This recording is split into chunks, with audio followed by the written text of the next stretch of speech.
اعوذ باللہ من الشیطان الرجیم بسم اللہ الرحمن الرحیم۔ السلام علیکم۔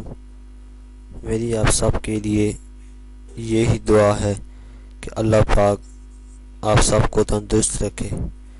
میں کوشش کرتا ہوں کہ آپ کو اس چینل میں ایسے گھریلو نسخے بتاؤں جو آپ کے لیے فائدہ مند ہوں۔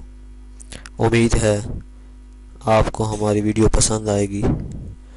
مزید اچھی ویڈیو کے لیے ہمارے چینل کو سبسکرائب ضرور کریں اور بیل آئیکن کے نشان پر ضرور کلک کریں تاکہ آنے والی ہر نئی ویڈیو کی جانکاری آپ کو ملتی رہے۔ دوستوں، آج کل کی بیماریوں میں تیزی سے بڑھنے والی بیماری یہ ہے کہ یورک ایسڈ خوراک کے ذریعے ہمارے جسم میں داخل ہوتا ہے اور خون میں یورک ایسڈ بڑھنے کی وجہ سے ڈائبٹیز بڑھنے کے چانسز بھی زیادہ ہوتے ہیں۔ گوشت، سافٹ ڈرنک اور الکوہل کا زیادہ استعمال ہائی یورک ایسڈ پیدا کرتا ہے۔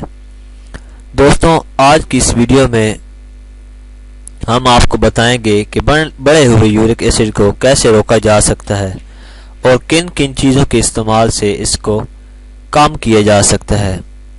آپ نے اس کے لیے ایک گلاس پانی میں لیمبو ڈال کر صبح ناشتے کے بعد پینا ہے۔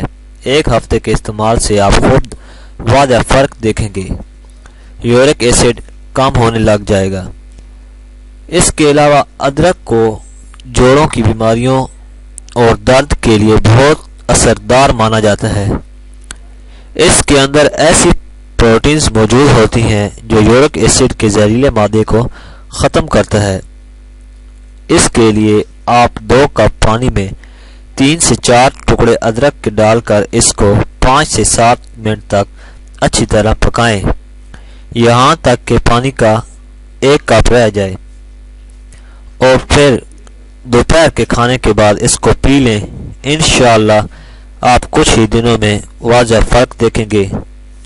اس کے علاوہ پالک، سٹرابیری، کیلے، سیب، ناریل وغیرہ بھی یورک ایسڈ کو ریڈیوس کرنے میں انتہائی کامیاب ہیں، کیونکہ اس میں سے فائبر کی مناسب مقدار ان میں پائی جاتی ہے۔